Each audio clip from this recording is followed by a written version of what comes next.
এই একটা কুণ্ডলী, এর মধ্যে দিয়ে কারেন্ট যাচ্ছে।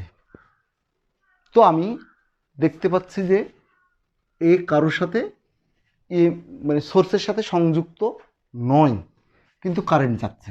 তাহলে what is this? This is source of energy. এটাকে আমি সোর্স অফ এনার্জি বলতে পারবো, কারণ আমরা কি দেখছি ব্যাটারিতে এরকম ব্যাটারি, এই ব্যাটারি এখানে লাইট জ্বলছে, তাহলে এই ব্যাটারি কোত্থেকে আসছে? এই ব্যাটারির সোর্স কি? এখানে কেমিক্যাল এনার্জি ট্রান্সফার হয়ে এটা আসছে। তো আমি দেখছি যে এর মধ্যে দিয়ে কারেন্ট আমার এই জায়গার থেকে এই জায়গার কথাটুকু চিন্তা করো, তাহলে এটা কার সাথে সংযুক্ত? এটুকের সাথে। কিন্তু আমি কোথাও এরকম দেখতে পাচ্ছি না এই সার্কিটে, কিন্তু কারেন্ট প্রবাহিত হচ্ছে। তাহলে এটাকে কি বলবো? সোর্স। আচ্ছা, এনার্জি। আচ্ছা, এখন আমাকে, আমি অলরেডি এরকম পড়া পড়েছি গত চ্যাপ্টারে, যে এরকম যদি কারেন্ট যায়, কারেন্ট প্রবাহিত হয়, তাহলে এখানে ম্যাগনেটিক ফিল্ড তৈরি হয় কেন্দ্রে। খালি কেন্দ্রে না, সব জায়গায় হয়, এর চারপাশেই হয়। আমি কেন্দ্রের হিসাব করেছি। এইবার হিসাব করতে চাই উল্টাটা। উল্টাটা কি? এখানে এই বি কেন তৈরি হলো?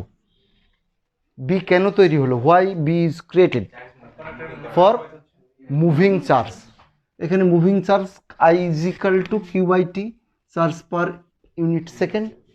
এই কারণে বি তৈরি হলো। এবার উল্টাটা কি হতে পারে?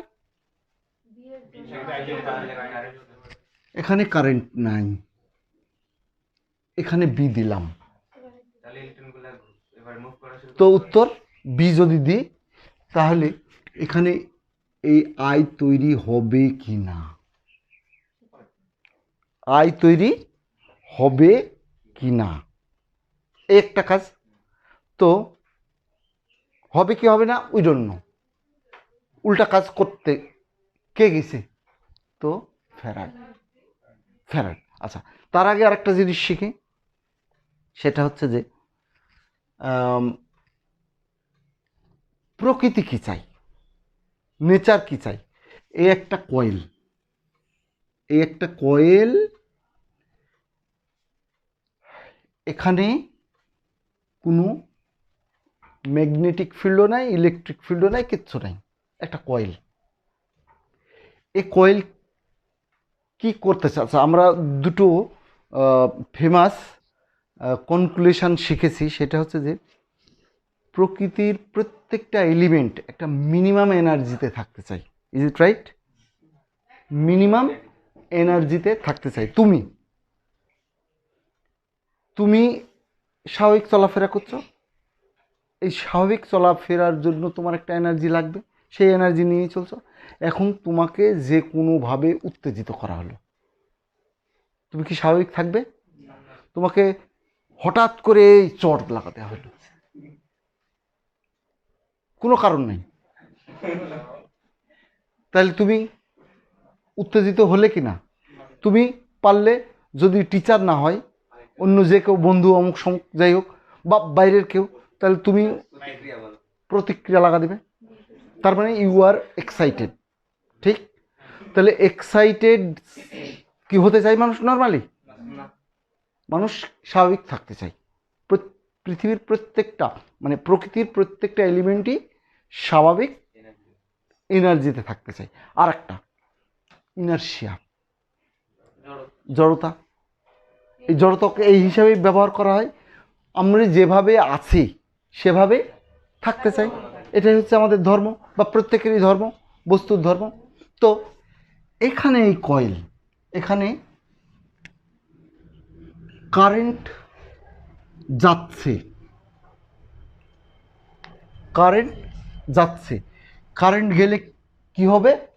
ম্যাগনেটিক ফিল্ড তৈরি হবে, আমরা জেনে ফেলেছি। তো এখানে ম্যাগনেটিক ফিল্ড আছে। এখন আমি এই ম্যাগনেটিক ফিল্ড যেটা আছে, মনে করো ও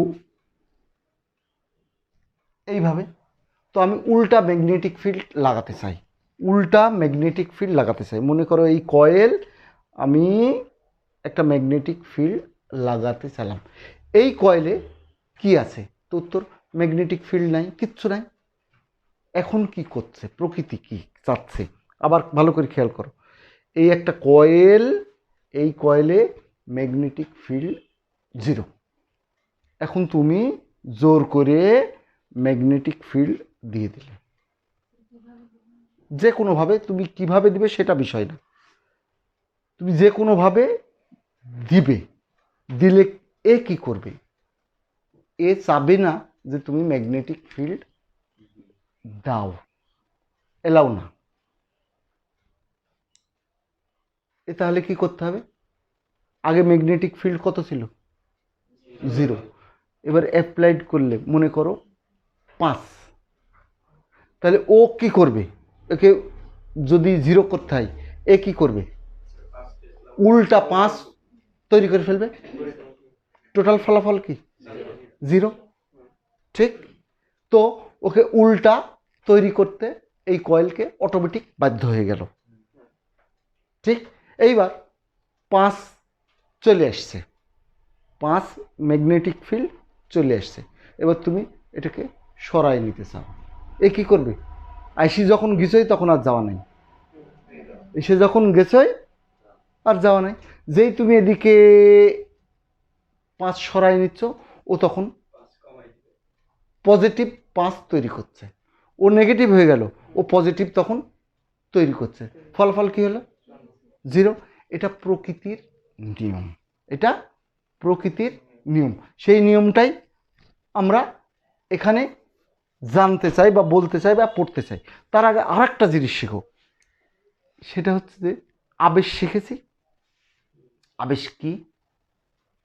স্পর্শ ছাড়াই, স্পর্শ ছাড়াই কোনো একটা বস্তুর উপর ফোর্স লাগানো।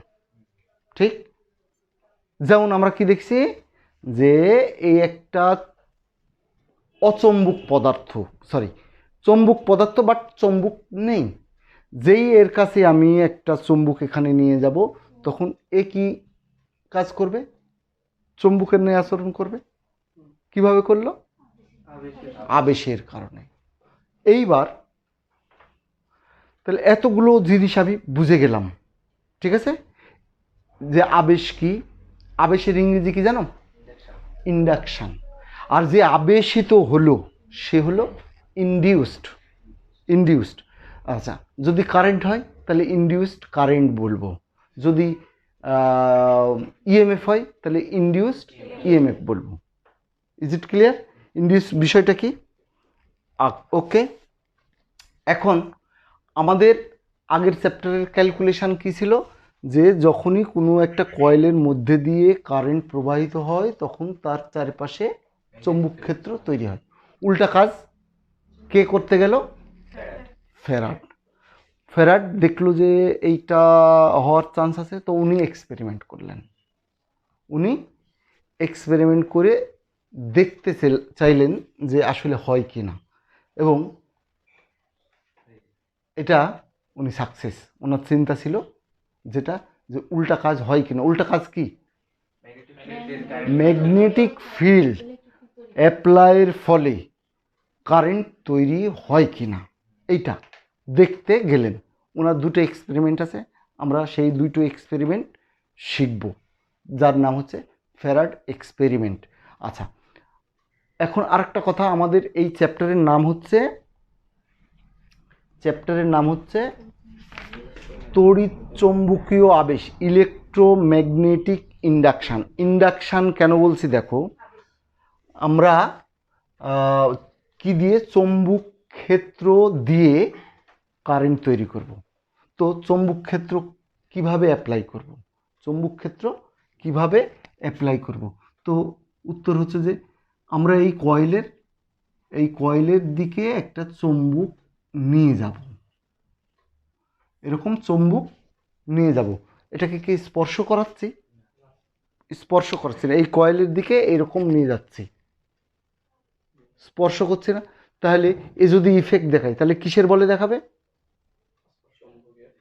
আবেশের জন্য, তাহলে এটা ম্যাগনেটিক আবেশ, ইন্ডাকশন, অ্যান্ড কি তৈরি হচ্ছে, কারেন্ট।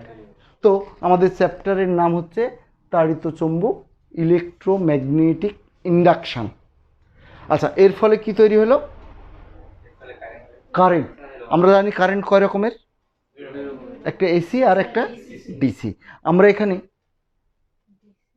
এসি কারেন্ট নিয়ে কথা বলবো। এসি হচ্ছে অল্টারনেটিং কারেন্ট, পরিবর্তিত তড়িৎ প্রবাহ, পরিবর্তিত তড়িৎ প্রবাহ, এটা নিয়ে আমরা পড়ব। আচ্ছা, ফ্যারাডের এক্সপেরিমেন্টের আগে আমরা আরও কিছু ইনফরমেশান দরকার, যে ইনফরমেশান আমাকে ফ্যারাডের ল বুঝতে সাহায্য করবে।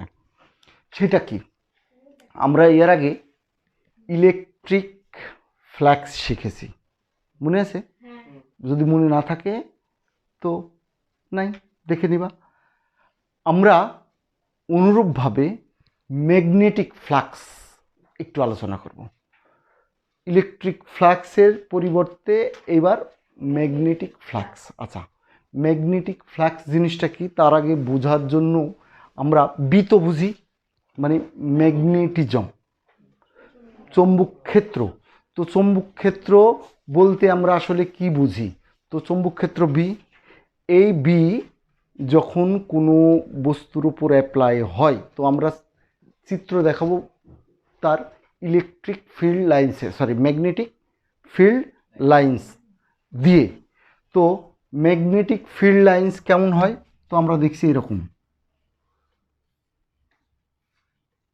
আমরা এরকম দেখাইছি, এটা বি। তো কোনো একটা নর্থ সাউথ পোল থেকে এটা উৎপন্ন হচ্ছে। কিভাবে উৎপন্ন হয় আমরা সেটাও জানি, এভাবে লম্বভাবে উৎপন্ন হয়ে এইভাবে উৎপন্ন হয়ে এইভাবে প্রবেশ করে। তাহলে আমরা এই যে এই জায়গাগুলো আসলে দেখাচ্ছি, এইগুলো এই যত বলরেখার সংখ্যা যত বেশি হয় বি এর মান তত বেশি হয়, মানে ইন্টেন্সিটি অফ বি তত। ওকে, তো ইন্টেন্সিটি বেশি কোথায়, তো উত্তর এর কাছাকাছি কোথাও, মেরুতে। আচ্ছা, এই যে আমরা চৌম্বকের কথা বলছি, এই চৌম্বক ডিফারেন্ট টাইপের হতে পারে।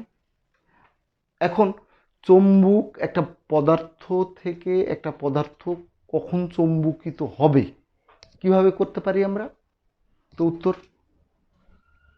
এরকম একটা পদার্থকে আমরা চৌম্বক করতে হলে বিভিন্ন পদ্ধতি আছে, তার মধ্যে আবেশ একটা পদ্ধতি, একে ঘষা লাগিয়ে চৌম্বক করতে পারি। আচ্ছা, এখন মনে করো এইটাকে আমি এর চৌম্বক আবেশ ঘটাবো, তাহলে আবেশ ঘটাতে হলে কি করতে হবে, এখানে চৌম্বক অ্যাপ্লাই করব। চৌম্বক অ্যাপ্লাই করলে চৌম্বক এইভাবে চৌম্বক বলরেখা এর মধ্যে দিয়ে পাস হতে হবে, মানে একে টাচ করতে হবে, লিঙ্ক হতে হবে। ঠিক এইটাকে আমরা বলছি একটা কয়েল। এটা কয়েল, মনে করো এরকম একটা কয়েল, কয়েলে একটা কয়েল, এই কয়েলে চৌম্বক আমি লিঙ্ক করতে চাই। তো চৌম্বক লিঙ্ক করতে হলে কি করতে হবে, এখানে চৌম্বক ক্ষেত্র অ্যাপ্লাই করব। তো মনে করো এটা তার অ্যাক্সিস,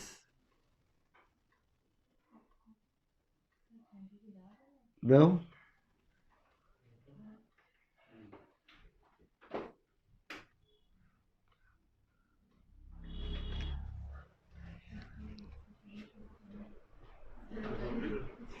দেখো এই এরিয়ার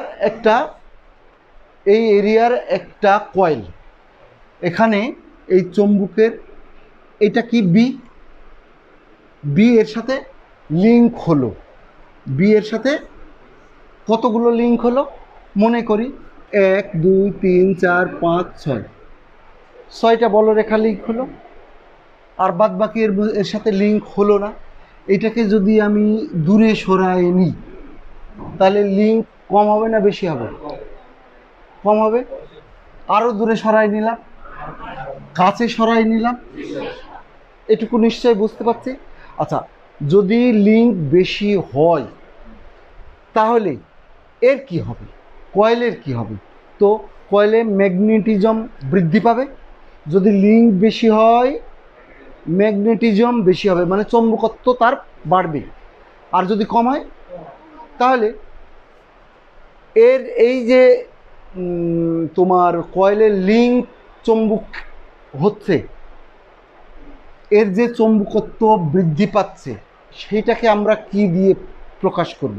তো বলছে যে সেই ম্যাগনেটিজম যে হচ্ছে তাকে আমরা চৌম্বক ফ্ল্যাক্স বলবো। কি বলবো? চৌম্বক ফ্ল্যাক্স।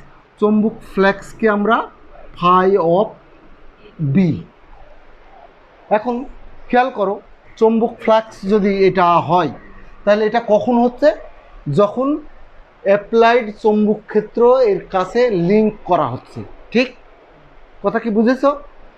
তো এটা কার উপর নির্ভর করবে? এই ফাই বা চৌম্বক ফ্লাক্স কার উপর নির্ভর করবে? তো এই চৌম্বকের উপর। এই চৌম্বকের এটা কি? তো তার ইন্টেন্সিটি, চৌম্বক ইন্টেন্সিটিকে আমরা বি দিয়ে প্রকাশ করব। তাহলে এটা বি এর সমানুপাতিক। ওকে, আর কার উপর নির্ভর করবে? তো উত্তর এটা কি? এরিয়া। যত এরিয়া যদি আমি এই বড় করে ফেলি, আবার যদি ছোট করে ফেলি, তাহলে কার উপর নির্ভর করছে? তো এরিয়ার উপর। এরিয়াকে কি দিয়ে প্রকাশ করে? এ দিয়ে। তাহলে এরিয়া যত বেশি হবে ফ্ল্যাক্সও তত বেশি হবে। ঠিক, তাহলে এটা আসলে এই হিসাবে চলে বি ডট এ। কেন? হ্যাঁ, এর দূরত্ব, দূরত্বের উপর কি আসলে নির্ভর করলো? দূরত্ব বেশি হওয়ার ফলে কি ঘটনা ঘটলো? কি কম হচ্ছে? বি কম হচ্ছে। বি কম হচ্ছে না কেন? এই দূরত্ব যদি এখানে নিয়ে যাও তাহলে এই বলরেখা লিঙ্ক হচ্ছে, এখানে ছিল 6টা, তখন হলো 3টা। আসলে লিঙ্ক হচ্ছে কি, বি না দূরত্ব? আমরা এখানে পরিমাপ করছি বি, ইন্টেন্সিটি কমে যাচ্ছে, তাহলে মানে দূরত্বের দরকার হচ্ছে না। ঘটনা বুঝতে পারছো? আচ্ছা, বি আমরা জানি স্কেলার রাশি না ভেক্টর রাশি? ভেক্টর রাশি। বি ভেক্টর রাশি, তাই ভেক্টর লেখাইছি। এ কি? ভেক্টর রাশি। তাহলে B dot A, B dot A, এটাকে আমরা কি লিখতে পারি? B A cos of theta dot product. এখন এই ফ্ল্যাক্স, এটাকে কি বলছে? Magnetic flux. তো ম্যাগনেটিক ফ্ল্যাক্স ভেক্টর রাশি না স্কেলার রাশি? স্কেলার। কেন? ডট। আচ্ছা, এর একটা সিম্পল উদাহরণ আমি তোমাকে দিই, এর আগেও এটা দিয়েছি আমি। সেটা হচ্ছে যে মনে করো কোনো একটা ঘরে বাতাস আসতে চাই, এই ঘরটাই আমরা বাতাস নিতে চাই। তো বাতাস নেওয়ার বুদ্ধি কি? জানালা খুলে দাও। আচ্ছা, জানালা খুলে দিল, বাতাস আসছে মনে করো 10 মিটার পার সেকেন্ড বেগে। বাতাস কি? তো উত্তর বাতাস হচ্ছে আসছে কত? 10 মিটার পার সেকেন্ড বেগে। এটা তো কম করছি না। এরপরে বাতাস ঘরের ভিতর ঢুকে পড়লো। তো ঘরের ভিতর আসার পর বাতাস কোথায় গেল? দিক আছে না নাই? ঘরের মানে বাতাস ঘরের ভিতর আসার পরে যে জিনিসটা হলো সেটা হলো এই ফ্ল্যাক্স। এখন এই ফ্লাক্স কার উপর নির্ভর করছে? তো উত্তর দেখো, যদি বেগ বেশি হয় বাতাস বেশি আসবে, জোরে আসবে। তাই এটা যদি বেশি হয় তাহলে বাতাস জোরে আসবে, আমরা বি। আচ্ছা, এবার জানালা আমি কম বেশি করে দিলাম। জানালা মানে জানালার দরজা আমি পুরো খুলে দিতে পারি অথবা অল্প খুলে দিতে পারি। যদি পুরো খুলে দিই তো পুরো বাতাস চলে আসছে, আর যদি অল্প খুলে অল্প বাতাস আসছে। তাহলে আমি আসলে জানালা যে খুলছি সেইটা আসলে কি পরিবর্তন করছি? ক্ষেত্রফল। জানালা, এই যদি জানালা হয় এরকম তো হবে না, এই মনে করো এই জানালা, ক্ষেত্রফল বাড়া দিলাম না কমালাম? বাড়া দিলাম। তাহলে ক্ষেত্রফল বাড়লে কি বাড়বে? এই বলরেখা বেশি ঢুকবে, বেশি ঢুকলে ফ্লাক্স বেশি হবে। তো আমাদের এই ফাইটা স্কেলার রাশি হলো না ভেক্টর রাশি হলো? তো উত্তর কেন? কারণ ভিতরে যখন বাতাস আসলো, বাতাস আর নির্দিষ্ট বেগে আর আসছে না, সমস্ত ঘরে হয়ে গেল। তাহলে এটা হলো আমার এই ফ্ল্যাক্স। ওকে, ফ্ল্যাক্স হলো। এখন তাহলে আমরা ফ্ল্যাক্স কাকে বলবো? তো এর সংজ্ঞা কি দেওয়া যাবে? ম্যাগনেটিক ফ্ল্যাক্সের সংজ্ঞা কি? তো উত্তর বি ডট এ। এটা ওখান থেকে সংজ্ঞা পড়ো দেখি, ফ্ল্যাক্সের সংজ্ঞা কি দিচ্ছে? কোনো তলের ক্ষেত্রফল এবং ওই তলের লম্ব বরাবর চৌম্বক ক্ষেত্রের উপাংশের গুণফলকে ওই তলের সাথে সংশ্লিষ্ট চৌম্বক ফ্লাক্স। আরেকবার বলো। কোনো তলের ক্ষেত্রফল, ক্ষেত্রফল ওই তলের লম্ব বরাবর ওই তলের লম্ব বরাবর চৌম্বক ক্ষেত্রের উপাংশ। এখানে একটা কথা বলি তোমাদের, সেটা হচ্ছে যে এই যদি আমার জানালা হয় আর এই যদি অ্যাপ্লাইড চৌম্বক ক্ষেত্র হয়, এই তলের সাথে এই তলের, মানে এটা হচ্ছে জানালার তল, তলের সাথে চৌম্বক ক্ষেত্রের মধ্যবর্তী কোণ কত? তো উত্তর লম্ব।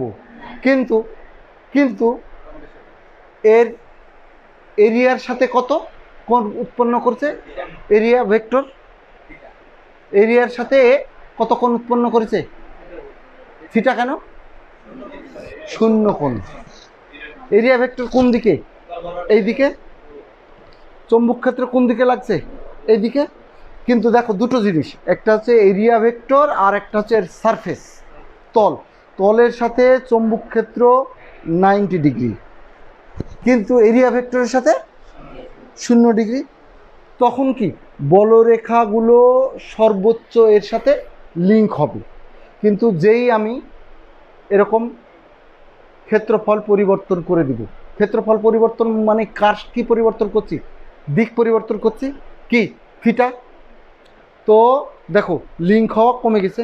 এখানে যদি 100 লিঙ্ক হতো, এখন 99 লিঙ্ক হচ্ছে, একটা বলরেখা বের হয়ে চলে যাচ্ছে। সুতরাং ফ্লাক্সের পরিমাণ কমছে না বাড়ছে? কমছে। কমতে কমতে কমতে কমতে যখন এটা 90 ডিগ্রি হয়ে গেল, কি ক্ষেত্রের সাথে, এবার ক্ষেত্রফলের সাথে 90 ডিগ্রি, একটাও লিঙ্ক হচ্ছে না, একটাও লিঙ্ক হচ্ছে না। সুতরাং ফ্লাক্স কত দাঁড়ালো? এরকম এমসিকিউ তোমাকে আসতে পারে যে যদি ক্ষেত্র ভেক্টরের সাথে চৌম্বক 90 ডিগ্রি কোণ উৎপন্ন করে তাহলে ফ্লাক্স কত হবে? উত্তর কত হবে? যদি বলে ক্ষেত্র তলের সাথে চৌম্বক ফ্লাক্স 90 ডিগ্রি কোণ উৎপন্ন করে, ফ্লাক্স কত হবে? আবার বলো না। তল কোনটা? এইটা তলের সাথে 90 ডিগ্রি, মানে এই সর্বোচ্চ কত? সর্বোচ্চ হবে। আর এই হলে এইটা কি? তো এইটা হচ্ছে ক্ষেত্র ভেক্টরের সাথে 90 ডিগ্রি, আর এটা কি? তলের সাথে 90 ডিগ্রি। দুটো জিনিস, একটা হচ্ছে ক্ষেত্র ভেক্টর আর একটা হচ্ছে তল। Is it clear? আচ্ছা দেখো থিটা কোনটা হবে? থিটা কোনটা হবে? এই হচ্ছে আমি এই ছবিটা আঁকাই, মনে করো একটা চৌম্বক ক্ষেত্র এইভাবে অ্যাপ্লাইড হয়েছে। এখন আমি এর এরিয়া, এই একটা, আচ্ছা এটাকে যদি আমি এইভাবে নিই, এইভাবে দেখাই, তাহলে এইটুকু দেখছি, ঠিক? তাহলে একটাই আমি রেখাটা নিই, এই সেই রেখা। এটা কি? এটা হচ্ছে সারফেস, তল। এটা হচ্ছে তল, তলের সাথে এটা হচ্ছে তল, তলের সাথে এই বি, এটা হচ্ছে বি। আর এর ভেক্টর কোনটা? উত্তর এই দিকে, এটা হচ্ছে এ। এর সাথে বি কত কোণ উৎপন্ন করেছে? এর সাথে বি কত কোণ উৎপন্ন করেছে? 0 ডিগ্রি। এর সাথে বি 0, কিন্তু তলের সাথে বি কত উৎপন্ন করছে? 90 ডিগ্রি। Is it clear? এইবার তলটাকে তুমি কি করলে? এই তলটাকে কি করবে? কিভাবে ঘোরাবে? এইটা ছিল, তাই না? তাহলে তুমি এই সরা দিচ্ছ, তার মানে দেখো, যেই সরাচ্ছ, এ ছিল 0 বি এর সাথে, যেই সরাচ্ছ এইদিকে সরাচ্ছ, তাহলে এই অ্যাক্সিস থেকে এইদিকে চলে গেল, তার মানে এই এ এদিকে যাওয়া শুরু করলো। বোঝা গেছে? এখন এই কোণ কত? এই কোণ থিটা। বোঝা গেল এটা? অর্থাৎ এই থিটা কোণ হতে হতে হতে হতে 90 ডিগ্রি পর্যন্ত হবে। তাহলে খেয়াল করো, এই চুম্বক ফ্লাক্স কার কার উপর নির্ভর করছে? উত্তর বি, চুম্বক ক্ষেত্রের intensity, area of this coil, আর মধ্যবর্তী কোণ। খুব ভালো করে খেয়াল করো, মধ্যবর্তী কোণ মানে কি? তো উত্তর রোটেশন অফ কয়েল। তার মানে রোটেশন অফ কয়েল যদি পাই তাহলে ফ্লাক্সের পরিবর্তন হবে। রোটেশন যদি কোনো বস্তু কয়েলের হয় তাহলে কি হবে? ফ্লাক্সের পরিবর্তন হবে। ফ্লাক্স জিনিসটা কি? এটা কিভাবে পেলাম? চৌম্বক ক্ষেত্র দিলাম, এরিয়াতে যেগুলো লিঙ্ক হলো, যে কোয়ান্টিটিটা পেলাম, সেই কোয়ান্টিটিটা কি আসলে? উত্তর ম্যাগনেটিজম। কার? এই কয়েলের। এই কয়েলের চৌম্বকত্ব, এই কয়েলের চৌম্বকত্ব। এই কয়েলে এখন চৌম্বক আছে না নাই? উত্তর নাই। এখন আমি বি দিলাম, তাহলে এর কি হবে? চৌম্বকত্ব বৃদ্ধি পাবে। চৌম্বকত্ব বৃদ্ধি পাবে কার উপর নির্ভর করছে? এই অ্যাপ্লাইড চৌম্বক ক্ষেত্র এবং এরিয়ার উপর। তাহলে এর যে চৌম্বকত্ব তৈরি হলো সেটাকে আমরা বলছি ফাই। এটা কি? Flux link with the area, কার সাথে? চৌম্বক ক্ষেত্র বা চৌম্বক ইন্টেন্সিটি। ওকে, তাহলে ফ্লাক্স বোঝা গেল। ফ্লাক্স কার কার উপর নির্ভর করছে বলো? চৌম্বক ক্ষেত্রের ইন্টেন্সিটি বা মান এবং এরিয়া অফ দিস কয়েল এবং বি এবং এর মধ্যবর্তী কোণ, মানে চৌম্বক ক্ষেত্র এবং এরিয়ার মধ্যবর্তী কোণ। আচ্ছা, এরিয়ার মধ্যবর্তী কোণকে আমরা যখন কোণ তৈরি করছে তখন তাকে আমরা কি বলছি? রোটেশন। তার মানে এটুকু আমরা আন্দাজ করতে পাচ্ছি যে কোথাও যদি রোটেশন হয় তাহলে কি হবে? ফ্লাক্সের পরিবর্তন হবে। আমরা এই ফ্লাক্সের পরিবর্তন, change in flux is very very essential. Change in flux একটা গুরুত্বপূর্ণ, অত্যন্ত গুরুত্বপূর্ণ একটা বিষয়। কেন বিষয়? কিছুক্ষণের মধ্যে তোমরা দেখবে যে কেন আমরা চেঞ্জ ইন ফ্লাক্স করতে যাচ্ছি। ওকে, আচ্ছা, এর আগে আর একটা কথা বলে নিই। আমরা ইএমএফ পেয়েছি কোত্থেকে? কেমিক্যাল এনার্জির থেকে। আমরা যদি এরকম পেয়ে যাই যে কোনো একটা কয়েলের মধ্যে কারেন্ট যাচ্ছে, তার মানে this is the source of EMF. যদি সোর্স অফ ইএমএফ হয় এবং কোনো আমি কেমিক্যাল এনার্জি খরচ করি নাই, তাহলে ওই কয়েলটা যে কিনা কারেন্ট প্রডিউস করছে তাহলে এটা সোর্স হিসেবে কাজ করবে। তাহলে আমরা এমন একটা সোর্স পেয়ে গেলাম যা কিনা কোনো এনার্জি খরচ করছে না। আসলে কি এনার্জি খরচ করছে না? আমরা একটু চেক করি আমাদের কোনো এনার্জি খরচ করছে কি না, সেটা চেক করি। ওকে, এইবার আসো, এইটুকু শেখার পরে আমরা ফ্যারাডের এক্সপেরিমেন্ট শুরু করতে পারি।